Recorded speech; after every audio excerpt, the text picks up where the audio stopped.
여러분 안녕하세요. 마음이 편안해지는 시간, 불교의 향기, 불향입니다. 우리는 지금까지 사성제, 팔정도 그리고 12연기를 통해 삶의 고통과 그 해결의 길을 함께 살펴보았습니다. 그렇다면 이런 질문이 떠오릅니다. 왜 삶은 괴로운가? 왜 우리는 끊임없이 흔들리는가? 그 답을 가장 단순하면서도 깊게 설명하는 것이 바로 오늘 이야기할 삼법인입니다. 삼법인은 불교의 핵심 진리로 이 세 가지를 이해하면 부처님의 가르침 전체를 이해했다고 할 수 있습니다. 그 세 가지는 바로 모든 것은 변한다, 무상, 그래서 괴로움이 생긴다, 고, 그리고 그것을 나라고 할 수 없다, 무아. 오늘 이 시간 우리는 이 세 가지 진리를 이야기처럼, 삶처럼, 그리고 여러분 자신의 이야기처럼 이야기를 나누어 보겠습니다. 지금 이 순간 여러분이 가장 소중하게 여기는 것을 떠올려 보세요. 가족일 수도 있고, 건강일 수도 있고, 아니면 오랫동안 이루어온 무언가일 수도 있습니다. 그것이 언젠가는 반드시 변하거나 사라진다면 어떤 기분이 드시나요? 부처님은 2600년 전 바로 이 불편한 진실에서 출발했습니다. 그리고 그 진실을 정면으로 마주쳤을 때 놀랍게도 고통에서 벗어나는 문이 열렸습니다. 오늘 우리가 이야기할 삼법인은 바로 그 문이 열쇠입니다. 삼법인, 한자를 풀면 세 가지 법의 도장이라는 뜻입니다. 불교에서 법인이란 어떤 가르침이 진정한 부처님의 가르침인지를 확인하는 기준입니다. 마치 왕의 도장이 찍혀야 문서가 공식 문서가 되듯이 삼법인이라는 세 가지 기준을 충족해야 비로소 불교의 가르침이라고 할 수 있습니다. 그 세 가지는 다음과 같습니다. 첫 번째, 재행무상, 모든 현상은 끊임없이 변한다. 두 번째, 일체계고, 변하는 것에 집착하면 괴로움이 생긴다. 세 번째, 재법무아, 고정불변의 나라는 실체는 존재하지 않는다. 여기에 열반적정, 완전한 고요, 해탈의 평화를 더해 사법인이라 부르기도 하지만 대부분의 전통에서는 이 세 가지를 삼법인으로 설명합니다. 이 세 가지는 단순한 철학 명제가 아닙니다. 우리가 매일 경험하는 삶 속에서 실제로 작동하는 존재의 근본 법칙입니다. 오늘 여러분과 함께 이 법칙을 하나하나 깊이 들여다보겠습니다. 지난 12연기 시리즈를 보셨다면 이미 절반은 준비된 것입니다. 12연기가 고통이 어떻게 발생하는가의 메커니즘을 설명한다면 삼법인은 고통이 왜 발생하는지 그 근본 바탕이 무엇인지를 보여줍니다. 두 가르침은 동전의 양면처럼 서로를 완성합니다. 오늘 이야기는 총 7개 파트로 구성됩니다. 제1법인 재행무상. 재행무상. 모든 행, 즉 조건 지어진 모든 현상은 무상하다. 이것이 첫 번째 법인입니다. 여기서 행이란 산스크리트어 상카라의 번역입니다. 이것은 단순히 우리가 하는 행동만을 말하는 것이 아닙니다. 원인과 조건에 의해 생겨난 이 우주의 모든 현상, 물질도 생각도 감정도 관계도 심지어 이 우주 자체도 전부를 포함합니다. 그리고 무상은 항상하지 않다, 즉 변한다는 뜻입니다. 영어로는 impermanence, 끊임없는 변화입니다. 세 가지 층위의 무상. 무상에는 세 가지 층위가 있습니다. 이것을 이해하면 단순한 변한다는 말이 얼마나 깊은 의미를 담고 있는지 알 수 있습니다. 첫째, 거친 무상, 눈에 보이는 변화입니다. 꽃이 피고 집니다. 사람이 태어나고 죽습니다. 왕조가 흥망합니다. 이것은 누구나 알고 있는 변화입니다. 그런데 대부분의 사람들은 이것을 알면서도 모릅니다. 머리로는 알지만 마음으로는 받아들이지 않는 것이죠. 둘째, 찰나의 무상, 매 순간 일어나는 변화입니다. 불교 아비달마 철학은 물질과 마음이 1초에 수십억 번 이상 생멸한다고 설명합니다. 현대 물리학도 이것을 지지합니다. 소립자는 고정된 입자가 아니라 확률의 파동으로 존재합니다. 여러분이 지금 이 영상을 보는 동안에도 여러분의 세포 수백만 개가 죽고 새로 태어나고 있습니다. 우리가 고정된 것처럼 느끼는 모든 것은 사실 초고속 변화의 연속입니다. 셋째, 조건적 무상. 연기에 의한 변화입니다. 모든 것은 혼자 존재하지 않습니다. 수많은 조건이 모였을 때만 존재하고 그 조건이 변하면 그것도 변합니다. 지금 제가 말하는 이 소리는 제 목소리, 마이크, 여러분의 기기, 인터넷, 공기의 진동, 이 모든 것이 조건으로 모였을 때 존재합니다. 어느 하나가 없어도 이 소리는 없습니다. 이것이 연기이고 이것이 무상의 가장 깊은 층입니다. 현대 과학과의 대화. 흥미롭게도 20세기 물리학은 2600년 전 부처님의 통찰을 놀랍도록 확인합니다. 양자역학에서 소립자는 관측되기 전에는 파동 함수라는 확률적 상태로 존재합니다. 고정된 실체가 없습니다. 아인슈타인의 상대성 이론은 시간과 공간조차 고정된 것이 아니라 서로에 따라 변한다는 것을 보여줍니다. 열역학 제2법칙은 모든 질서는 결국 무질서로 향한다. 즉 변화는 우주의 방향성이라고 말합니다. 불교는 이 모든 것을 수천 년 전에 직관으로 꿰뚫었습니다. 이것은 불교가 과학보다 앞서 있다는 말이 아닙니다. 단지 인간의 깊은 내면 탐구와 자연과학이 같은 진실을 가리키고 있다는 것입니다. 무상을 삶에 적용하기. 그렇다면 재행무상을 안다는 것은 삶에서 어떤 의미를 가질까요? 많은 사람들이 이 가르침을 오해합니다. 모든 것이 변하니 아무것도 소중히 여길 필요가 없다. 이것은 허무주의입니다. 부처님의 가르침은 정반대입니다. 무상을 진정으로 안다는 것은 지금 이 순간을 더 소중히 여기는 것입니다.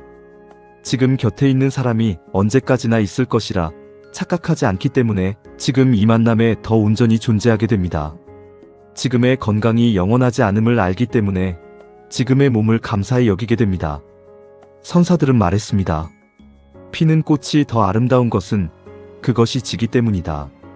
무상은 슬픔의 원천이 아니라 현재를 깨어있게 하는 스승입니다.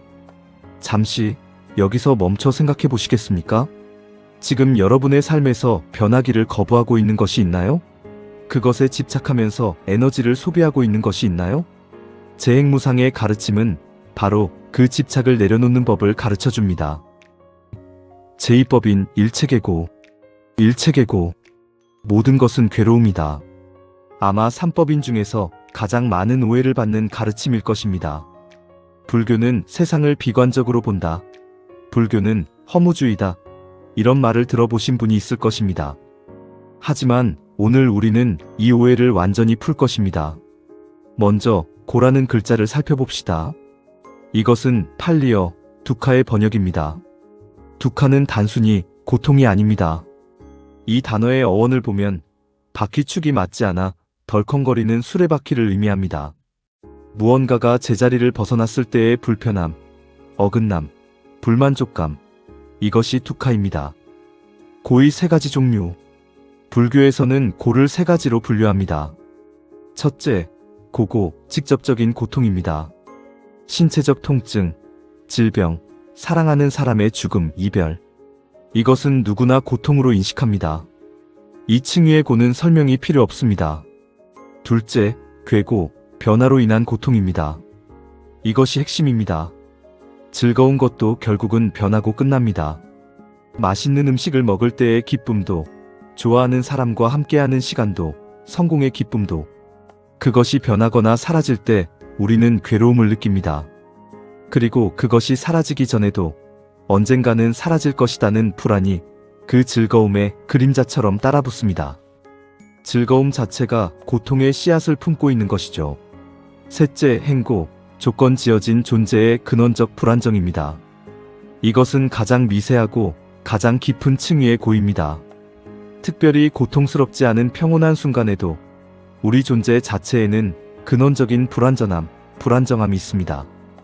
왜냐하면 우리 자신이 바로 조건 지어진 현상 즉 무상한 존재이기 때문입니다.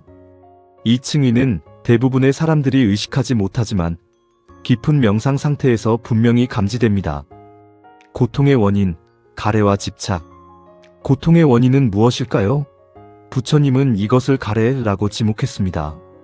목이 마른 것처럼 끝없이 무언가를 원하는 욕망입니다. 가래에는 세 가지가 있습니다.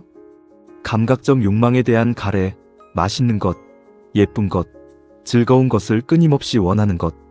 존재에 대한 가래, 나의 존재가 계속되기를, 더 나아지기를, 인정받기를 원하는 것. 소멸에 대한 가래, 반대로 지금의 고통스러운 상황, 자신의 존재 자체가 사라지기를 바라는 것. 이 가래가 집착이 되고 집착이 업을 만들고 업이 고통을 낳습니다. 이것이 12연기와 정확하게 연결됩니다. 불교는 비관론이 아닙니다. 다시 한번 강조합니다. 일체계고는 모든 것은 고통스럽다. 그러니 아무것도 즐기지 말라는 말이 아닙니다. 이것은 의사가 환자에게 당신은 병이 있습니다 라고 말하는 것과 같습니다. 의사가 병을 발견하고 진단하는 것은 병을 고치기 위해서입니다. 숨기고 외면하는 것은 치료가 아닙니다. 부처님이 고통을 직시하라고 가르친 것은 고통에서 벗어나는 길을 가르쳐주기 위해서입니다. 불교가 사성제를 가르친 것을 기억하십시오. 고통의 진실, 집, 고통의 원인, 멸, 고통의 소멸, 또 소멸의 길. 부처님은 고통이 있다고 말한 다음 바로 그 고통을 끝내는 방법을 제시했습니다. 이것은 지극히 낙관적인 가르침입니다. 제3법인 재법무화, 모든 법, 즉 모든 현상에는 고정불변의 자아가 없다. 이것은 삼법인 중에서 가장 심오하고 불교를 다른 모든 종교 및 철학과 구별짓는 가장 독특한 가르침입니다. 대부분의 종교는 영원한 자아, 불멸의 영혼이 있다고 가르칩니다. 힌두교의 아트만, 기독교의 영혼. 그런데 부처님은 이것을 정면으로 부정했습니다. 그런 실체는 없다고. 이것이 처음엔 매우 두렵게 느껴질 수 있습니다. 나가 없다면 나는 무엇인가? 이 두려움은 자연스러운 반응입니다. 하지만 오늘 우리는 나라는 환상의 실체를 천천히 살펴볼 것입니다. 오온, 나를 해체하다. 우리가 나라고 부르는 것은 실제로 무엇일까요? 부처님은 이것을 오온, 즉 5가지 무더기로 분석했습니다. 색, 물질적인 몸, 오감의 기관과 대상. 이것은 끊임없이 변합니다.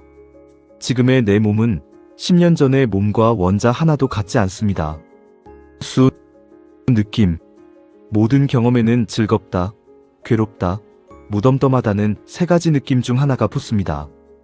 이 느낌은 순식간에 생겼다가 사라집니다. 상, 지각. 대상을 인식하고 이름 붙이는 것. 이것은 사과다, 이 사람은 친구다. 이것도 조건에 따라 달라집니다. 행, 의지와 형성력. 우리의 습관, 성향, 의도. 업의 원천입니다. 식, 의식, 눈, 귀, 코, 혀, 몸, 마음의 6가지 의식. 이것도 순간순간 대상에 따라 달라집니다. 이 5가지를 아무리 들여다봐도 이 중 어느 하나가 진짜 나라고 말할 수 있는 것이 없습니다.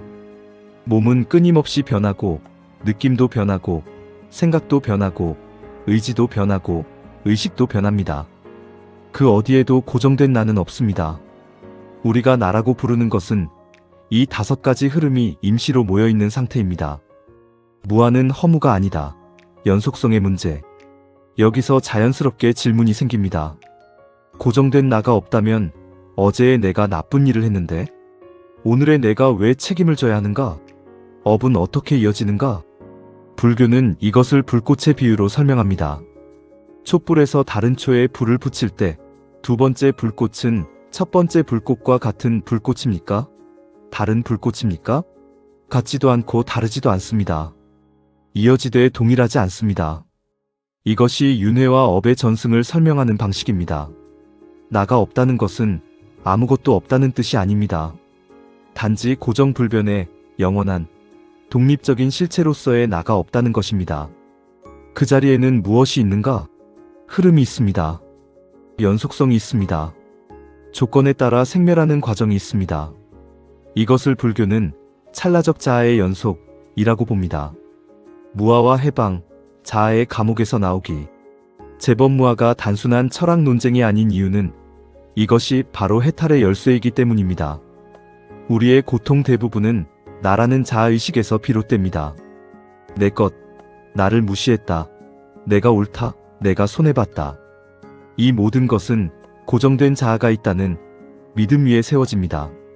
나라는 단단한 성을 지키기 위해 우리는 얼마나 많은 에너지를 소비하고 얼마나 많은 고통을 만들어내는가. 머리로 이해하는 것이 아니라 명상 중에 직접 경험하면 그 나라는 성이 실제로는 없었다는 것을 알게 됩니다. 그 순간 성을 지키기 위한 싸움이 멈춥니다. 이것이 해탈의 시작입니다. 이것을 가장 잘 보여주는 것이 바로 윗바사나 명상입니다. 윗바사나는 자신의 몸과 마음의 현상을 끊임없이 관찰하면서 그 어디에도 고정된 나가 없다는 것을 직접 체험하는 수행법입니다. 이 내용이 어렵게 느껴지시나요? 괜찮습니다. 한 번에 이해 안 되어도 됩니다. 열반적정, 삼법인의 결론. 열반은 무엇인가? 열반. 이 단어는 흔히 죽음 이후의 완전한 소멸로 오해됩니다. 그러나 팔리어 니바나는 불꽃이 꺼진 상태를 의미합니다. 가래의 불꽃이 꺼진 상태. 고통의 원인이 완전히 소멸된 상태를 의미하죠. 열반에는 두 가지가 있습니다. 살아있는 동안 깨달음을 얻은 상태인 유여열반과 죽음 이후 다시 태어나지 않는 무여열반. 부처님 자신은 깨달음을 얻은 후에도 45년간 더 살면서 가르침을 폈습니다. 그것이 바로 유여열반의 삶입니다. 열반은 허무한 소멸이 아닙니다. 이것은 언어로 다 표현할 수 없는 상태이기 때문에 부처님은 직접 묻는 질문에 그것은 이렇다 저렇다고 말할 수 없다. 다만 고통이 없고 완전히 평화롭다고 하셨습니다. 빈 그릇이 비어있기 때문에 무용한 것이 아니라 비어있기 때문에 무엇이든 담을 수 있는 것처럼 열반은 아무것도 없는 것이 아니라 모든 것이 열려있는 상태입니다. 삼법인의 흐름. 삼법인은 논리적 흐름을 가집니다. 모든 것은 변한다. 무상 변하는 것에 집착하면 고통이 생긴다. 고 집착의 근원인 고정된 자아는 환상이다. 무아. 이 환상을 꿰뚫으면 고통이 사라지고 평화가 온다. 열반. 이 흐름이 삼법인, 나아가 사법인의 논리적 구조입니다. 재행무상. 모든 것은 변한다. 일체계고. 집착이 고통을 낳는다. 재범무아. 자아는 환상이다. 열반적정. 고통의 완전한 소멸. 삼법인과 12연기의 연결고리. 두 가르침의 연결. 지난 시리즈에서 우리는 12연기를 통해 무명, 행, 식, 명색, 육처, 촉, 수해, 취, 유, 생, 노사까지 고통이 어떻게 발생하는지 그 메커니즘을 살펴봤습니다. 삼법인은 그 12연기의 작동 배경입니다. 왜 무명이 생기는가? 재범무아를 모르기 때문입니다. 자아가 환상임을 모르기 때문에 고정된 나를 지키려는 욕망이 생기고 그 욕망이 12연기를 작동시킵니다. 삼법인을 이해한다는 것은 12연기의 출발점인 무명을 밝히는 것입니다. 이 두 가르침을 함께 이해할 때 불교의 전체 그림이 선명하게 드러납니다. 오늘 이 영상이 여러분에게 그 두 번째 퍼즐 조각이 되길 바랍니다. 현대 생활에서 삼법인 실천하기. 삼법인 일상 실천 가이드. 마지막으로 오늘 배운 삼법인을 일상에서 어떻게 실천할 수 있는지 간단하게 정리해 드리겠습니다. 무상을 위한 실천, 감사, 명상. 매일 아침, 지금 내 삶에서 변할 수 있는 소중한 것 3가지를 떠올리며 감사를 느껴보세요. 당연한 것은 없습니다. 무상을 알면 감사가 깊어집니다.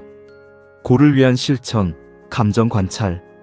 불쾌한 감정이 올라올 때 그것을 밀어내거나 빠져들지 말고 아, 지금 고통이 있구나라고 이름 붙이고 관찰해보세요. 감정을 관찰하는 순간 우리는 감정과 동일시되지 않습니다. 무아를 위한 실천, 윗바사나 명상. 하루 10분만이라도 앉아서 숨이 들어오고 나가는 것을 관찰하세요. 어느 순간 생각이 올라오면 생각이 있구나 라고 알아차리고 다시 숨으로 돌아오세요. 이것이 무아를 직접 체험하는 가장 기본적인 방법입니다. 긴 여정에 함께 해주신 여러분, 정말 감사합니다. 삼법인은 한 번 듣는다고 완전히 이해되는 가르침이 아닙니다. 여러 번 듣고 묵상하고 실제 삶에서 겪으면서 조금씩 스며드는 가르침입니다. 이 영상이 그 여정의 좋은 시작점이 되길 바랍니다. 영상이 도움이 되셨다면 구독과 좋아요 부탁드립니다. 댓글로 오늘 가장 마음에 남은 내용을 나눠주시면 함께 이야기 나누겠습니다. 감사합니다. 늘 건강하세요.